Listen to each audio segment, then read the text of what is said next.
Hi, and welcome to another edition of Goa 365's Face to Face. We are coming back from a break after Ganesh, and with us is Goa's chess queen, Bhakti Kulkarni. Welcome, Bhakti, and Hi, thank you. it's a good moment because you've been part of the Chess Olympiad winning team. Congratulations, first of all. Yeah, Yeah. thank you so much. Yeah. Now, could you? We'll start with the chess Olympiad. So, could you give us some sort of feeling first after all that tension that you lost the internet and then all that, and then so give us some details of the winning, the tension and the winning. What are your feelings? How did it go? The whole first hand account of that. Yeah, sure. So first of all, I would like to tell you some details about the Olympiads. It's a very prestigious event. Every sports person dreams to play in the Olympiads and represent their country. So I am really happy and overjoyed to play in it and at the same time to win the tournament along with my team. It was a wonderful experience and. There was a twist this time. Due to pandemic, we couldn't have on-the-board Olympiad. So the FIDE, that is World Chess Federation, decided to have it online edition. They had actually a very creative idea of having two men players, two women players, and two juniors.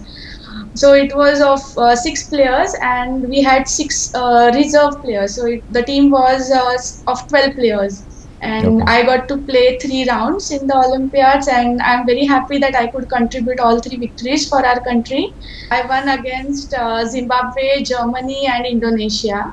Correct. And it was really nice feeling. It's one of the very prestigious event. It happens once in 2 years actually. But this was the first online edition, and thanks to FIDE World Chess Federation for having it online this time. And I got to play against many strong opponents alongside few world champions like Vishwanathan Anand, Koneru Hampi. She was World Rapid Women's Champion, and many strong players we had in our team. It was a wonderful experience, and there were actually around 163 countries who took part in the Olympiad. But we being the one of the highest team, one of the highest teams in the total pool, we had already got the opportunity to be in top pool, so that we didn't have to play all the qualifying rounds. So we just had to play against one pool A with nine different countries. And when we won the A pool, we had got direct entry to the quarterfinals and then semi-finals and then finals. And against the finals, we were playing against Russian team, which was super solid, and even they had a lot of world champions in the team. Okay. But I'm really happy that we could actually fight against them really well. In the first round, we had all the 6 draws against their team. In the finals, we were supposed to play Russia. with Russia two Correct. games. Yeah, 2 games. Okay. Yeah, so in the first game, all the 6 players had drawn their games. So Okay. when we went to the second round, 3 of them had drawn and 3 of them were playing. But unfortunately, due to some server crash, we couldn't continue our games. When you all came to know, I mean, that you all were winning and there were 3 draws and 3 games, and then suddenly, I mean, like you guys had some issues.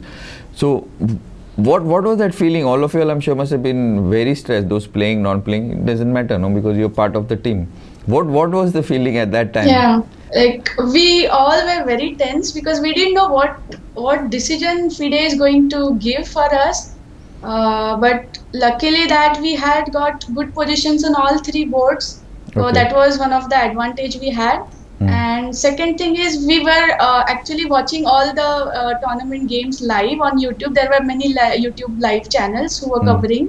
So we could immediately get whatever it was from the FIDE. So we knew that, okay, whatever the decision they are going to make, it will be, I mean, it won't favor any of the team, but it will be Yeah, that is a fair given. decision. I'm not talking about that. That I'm Yeah. sure, of course. But what I'm saying is, inside you all, when you all were, waiting, suddenly, I mean, I don't know what exactly happened. You all lost connectivity. Yeah, No, it was not the disconnection. It Huh? was due to some server crash. I mean, we I were see. playing on the chess.com platform, Okay. and because of many players logged into the same platform, the server got crashed, and it was a global disconnection problem. So it was not any disconnection from our side, because both the Okay. players, all three players, were actually playing from different cities.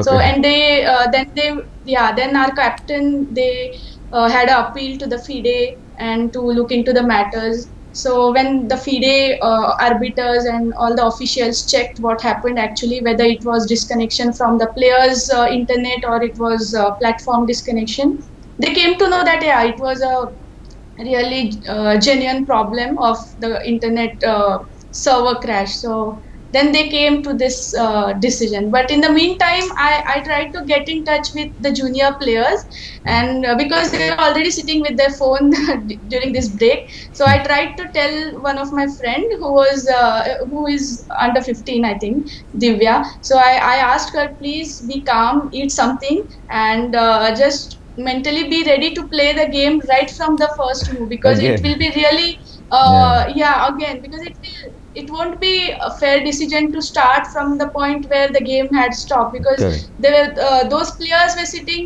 I think, in one hall, those Russians players. So Okay. it is possible to analyze all the positions whatever Yes. it was when Absolutely. the game, yeah, when Absolutely. the net was Hmm. stopped.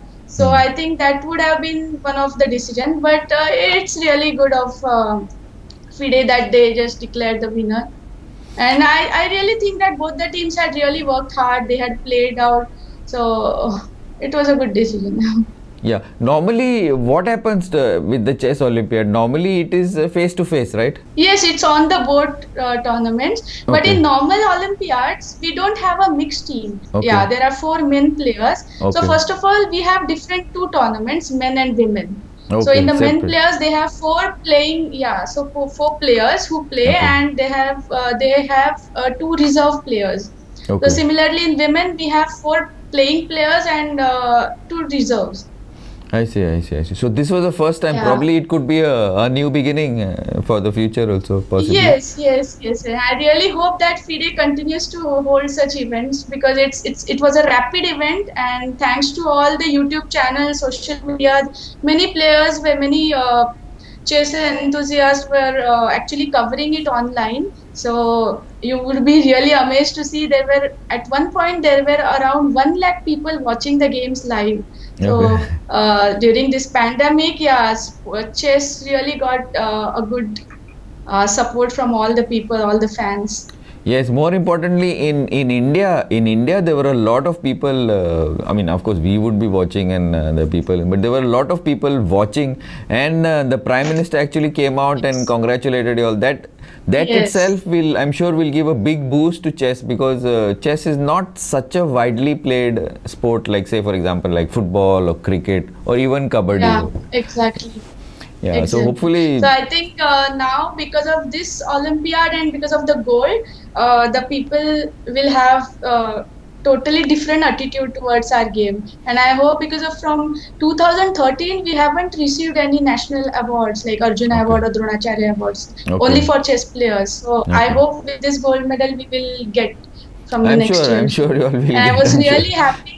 Yeah, yeah, I'm Yeah, sure. Yeah, thank you. And I yeah, was really happy to see tweets from Mr. Srinivas Dempo and Mrs. Pallavi Dempo to me yes. before playing the tournament and after winning the gold. So I was really happy when all these people are really closely following our games. It's really good feeling A when lot your of people sponsors are in the Dempo group following. also, a Yeah. lot of people have been following. In fact, I was getting updates from our own colleagues. Arey, this happening, this. Oh, Yeah, that's yeah. So oh, that's so that's really nice. nice. Yeah. Now let us go back to before the chess Olympiad. Before the chess Olympiad in 2019, you became IM, and then that Yes. was after the nationals, right? Could you give us some details? I already had got 3 IM norms Yes. by, I guess, April 2019, Okay. and we have yeah, we used to have the FIDE meetings where all the titles get cleared, So my title got cleared in the September meeting. 19. September 2019. Okay. Yes, yeah. So actually, to become IM, we have to score 3 international master norms in different tournaments, one at a time, and we have to also cross the rating barrier of 2400. So I had already done that in February 2019, but because of the meeting got delayed, I got my title in September 19. So basically, it has to be ratified. That's what you're saying. They have to check, and then they have to check the yes, tournament. Exactly. And but you were GM in I think 2012, if I'm not mistaken. Yeah, 2012. Yeah, exactly. So from 2012 to 2019, 7 years it took you. It's within 7 years you became IM, which is pretty quick, no? Yeah, for a girl it is quick. Yes, for women this. And you were the national champion. Because only few women players, around 7 or 8 women players, have got this international master men's title.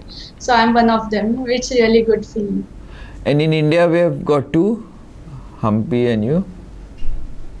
Humpy and Harika, they are both grandmasters. Yeah, men grandmasters. So you are the only IM in India? No, I think 8th international master. Woman, yeah. In India? I mean, there are 2 different titles, women international master and international master. Okay. So I am international master. Correct. Being a woman, I am 7th in India, who has got the men title of international master. Correct. But how many more women are international masters in India? That was my question. Yeah, total 7 or 8, I guess. Okay. Fine. Yeah. Okay. Including the past non-playing and all that. Okay. Yeah. Okay. Now I'm clear on it. I was a little confused. Yeah. Now tell me one thing, Bhakti. Now playing at the national level, you have in India there's a lot of competition, and when you go and play the international, you were the Asian champion also, I think. So what? Yeah, in 2016. Yes. So what is it? What is the difference? What preparation, is there any difference, or do you prepare the same way, or is it player specific, or is it tournament specific? How do you prepare for your tournaments? I mean, yeah, definitely Indian tournaments are tougher, but I don't see that, only Indian tournaments are tougher compared to international ones. Definitely other players are also, international players are also very tough. And especially the Chinese and Russians, they are very tough because I think they have got this chess in school project right from the beginning. So that is their advantage. And in India, when the child comes to 10th standard or 12th standard, their parents actually don't encourage them so properly. So it's not so good in India, compared to Russian or Chinese sports. But okay, nowadays many parents are encouraging their kids because there are so many incentives from government and central government. There are so many awards, so many marks have been given to the players if they are participating in national or international tournaments. So yeah, they are actually now coming to sports, and yeah, my preparation is actually the same, but it depends where exactly I am playing. If it is national, we mainly focus on the openings to surprise opponents in the initial stage. And thanks to my coach, he's Dronacharya Body Raghunandan Gokhale sir. He stays in Mumbai. So nowadays it's not possible to go to Mumbai and take coaching. So even during the Olympiads, we used to have 2-3 hours of online session. And yeah, basically we try to find out what is my opponent's weaknesses and what are my strong points, and then we try to catch them in some opening preparation or some ending preparation. Okay, Bhakti, we are going into a short break. We'll be back. Sure. Keep watching. Sure.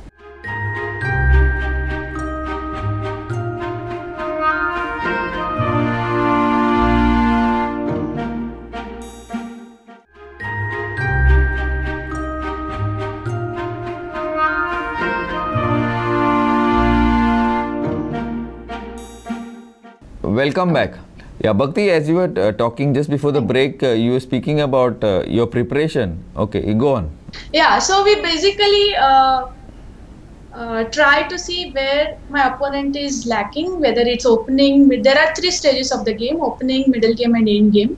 And we try to find out their weaknesses, and accordingly we choose the openings. Like for example, if my opponent likes to play attacking chess, we try to select the opening which will get me a very dry position where opponent will be provoked to come forward and do some create some weaknesses by himself, mistakes. Yeah, so on that we have to capitalize. So similarly, if my opponent likes to play more kind of aggressive, then we try to take him in the end games. Just to give you an example. Yeah.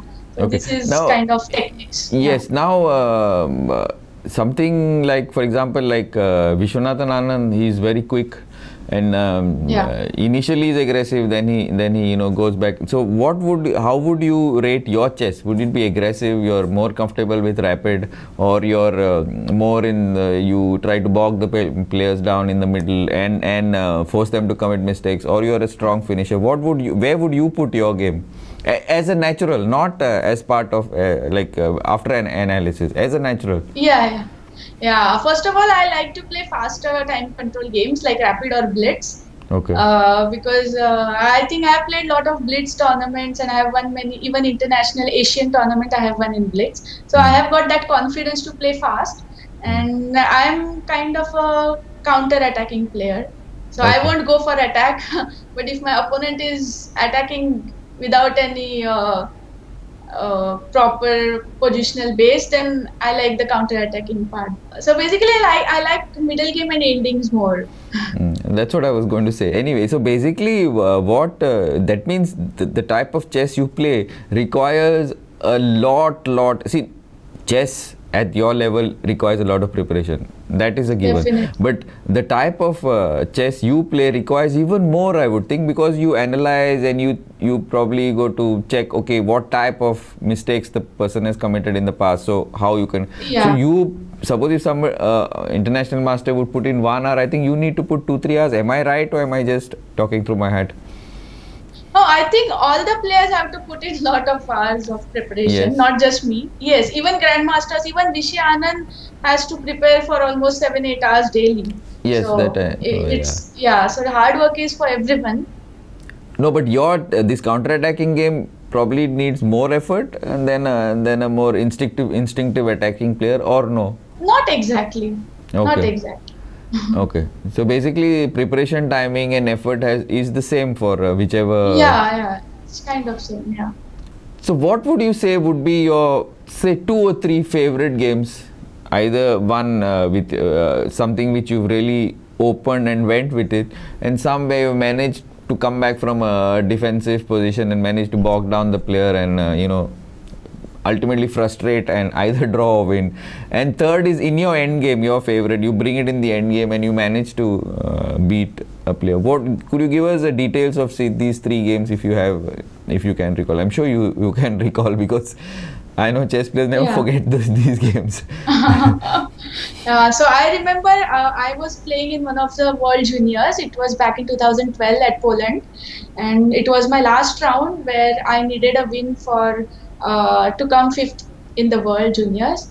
And I remember my opponent was from Bulgaria, and she was a really strong player where she just didn't make any mistake in opening or middle game. So I had to literally sit there for 7 hours, and it was my longest game till now. And somehow I made her blunder in time, because we also have got time limits. We have to finish certain moves in certain time limits. So that's how I tried to win against her, and I could win the 5th prize in World Juniors. It was one of the nice memories.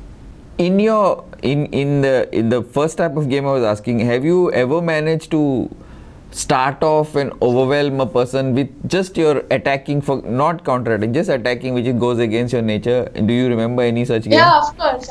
So I was playing in China in under 18 girls Asian. So it was my last round, and luckily I had got white pieces. So generally it is said that one who has got white pieces has got the advantage right from the first move, because it is white who plays the first move, and black has to try all the game to just maintain the equality first and then try for the win. So I remember it was must-win situation for me, and my coach has given me he had given me some very attacking line to get my opponent out of the opening theory. And it really worked well because it was so attacking that she could not find all the defenses in the given time and I could win the game. And there was one more memory which was very special to me. It was while I was playing the round, world champion Anatoly Karpov. He's from Russia, but he was invited for the prize distribution. Yes. Oh wow! So he had been invited to the prize distribution function, and he was actually watching my game while I was playing. So I was so happy that when he was watching, he is one of my favorite player because he is considered to be the wonderful end game player. Yes. And I have learned a lot of endings from following his games. So I was very happy that I got gold medal, and at the same time, world champion was following my game, and he even congratulated me after winning the last round. Yes, this Karpov versus Kasparov, that was a very, very, major competition in those days. Those were the times when we used to play chess, Bhakti. Now, oh wow! Then we used to follow and play chess. Yes, that's so nice. Yeah, in fact, when of course. Yeah, when Vishwanathan Anand, he won his first junior nationals, if I'm not mistaken, it was held in Goa. It was someday in the 80s. Yes. Yeah, that was that time we were there because we were also there. It was just I still remember the hall. It was in the church hall in Panjim where the nationals were. Even at that time, for us, even though we were kids, that guy was, I think, younger to us, but the speed he used to play, he was brilliant. At that time, I remember, and of course, we were like not at any level compared to him. But I mean, even at that time, he stood out. Yeah, and then after the game, we used to sit and analyze like what he did, and then he would go on. We would be going 2 moves, and he would be already 15 moves. No, this. He was brilliant at that time. So anyway, so what I was saying is, Bhakti, how did you get into chess? Attracted you to the game initially as a youngster, as a child? So I'm very fortunate to share with all of you because my dad used to play chess a lot in his college days, but because of some financial problems, he could not continue playing. And when I was around two and a half, he initially taught me this wonderful game. And at that time, we didn't even have so much money to buy chess board and pieces. So I remember we had one cardboard where he himself made the chess board out of that cardboard, and we used to just sit and play. Yeah, so all the initial moves my dad taught me. And then when I was 4, I remember I was the youngest participant in one of the Bamboli chess tournament.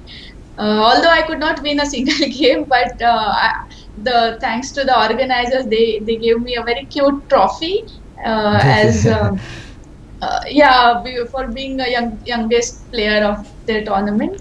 And somehow that motivated me, and I think chess is the only game where you can beat any player, whether it's a male, female, or any older player also. So I think size, age, nothing matters. Yeah, only how fast. Matter. Yeah, correct. Yes, absolutely. How smart, how sharp your brain is, so everything depends on that.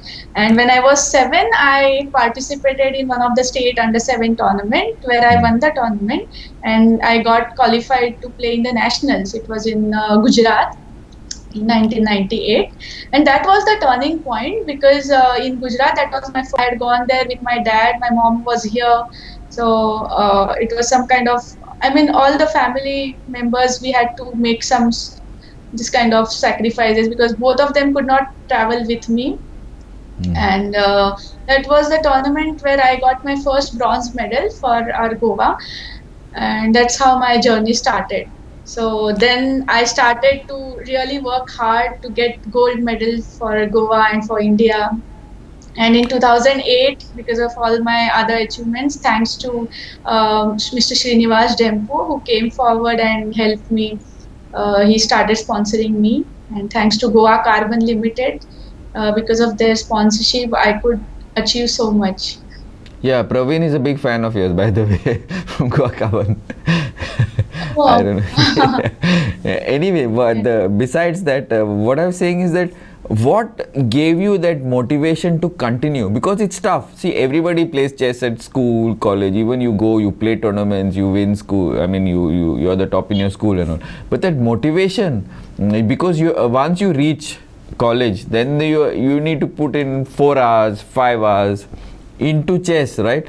You need to get, and you have a very, I mean, your coach is from very long back, right? Right, from 2001, yeah. From 2001, that's very long for any superstar like you too. Because normally we hear about this coach breakup and that coach breakup and yeah, whatever. that's the problem with this generation, I feel, because parents they don't have patience anymore. They want quick results, and if the kid is not giving any result, they think that the problem is in coach and not in their own kid. Coach. Yeah, but this, we noticed this. Not only now, it's always been like that. We've been hearing it, I mean, like on and off. No, what I'm saying is, what gave you that motivation? What gave you that determination and drive to, you know, to stick to the sport? Because I'm sure there must have been disappointments. It's hard putting in so much of effort. So, what could you give us? And I heard that you are like you meditate and stuff. So what is it? I think my dad used to always tell me to have the goals, and whenever you achieve that goal, you should be able to immediately have another goal. So that actually kept me working harder. So when I started playing, my first goal was to win the national gold. When I won that, my immediately next goal was to win the open category gold. So when I won that, again my dad told me to, okay, you have to now work harder and try to aim higher. So definitely, so that's how I think step by step I could aim higher and I could work harder for that to achieve it. So when I became women's grandmaster, now my aim was to become international master, try to win titles from men category. After winning international master, now my aim is to become grandmaster and world champion. So I'm really working hard towards it. Absolutely. Now, who are the top 3 in the world? In the world? Yes. World champion is Magnus Carlsen from Norway, and second, I guess it is Caruana from USA, and third, I'm not sure because every month the rating list changes, so it depends on the rating. Yeah, every month it changes. So anyway, you have somebody who's been a world champion from India, so, and you've played with him, so I think if he can do it, I'm sure you can also do it. My next tournament is going to be World Women's Chess Championship. It was supposed to be in this month, in August this year, but due to pandemic, it got postponed. So next year, I will be playing in World Championship for India in women's category. So I'm really working hard for it. I want to know, I'm sure all our viewers want to know, what is Bhakti the person? What does she do? What does she like? What she doesn't like? Besides practicing and analyzing moves and that computer going tick, tick, tick. Besides that, what is Bhakti the person? In short. I think my friends would answer this question properly. What do you think? Because I'm totally different when I think I'm totally different when I win the tournament and when I lose the tournament. It's completely two sides of Bhakti. Obviously. What do you like? What do you don't like? Okay, what's your favorite color? What do you like to do when you are free? Or I like to play table tennis and swimming. So whenever we go to, whenever we stay in hotels during the tournaments, if there is a gym or there is some pool, I really like to relax a bit before the rounds. Then I like to even do paintings. Recently, I have learned few. Thanks to YouTube and thanks to technology, I can learn online. Correct. I like, actually I like everything. I mean, I really like to learn new things. So whenever I get some time, and right now, due to this pandemic, I'm at home since February. So generally, I don't get so much time to stay back at home and spend time with my parents and friends. So now I'm learning something in cooking and stuff like that. Okay. Thanks, Bhakti. Thank you very much. It's been a pleasure hosting you. Thanks for having me here. It's a pleasure. Thank you so much. And keep watching Goa 365.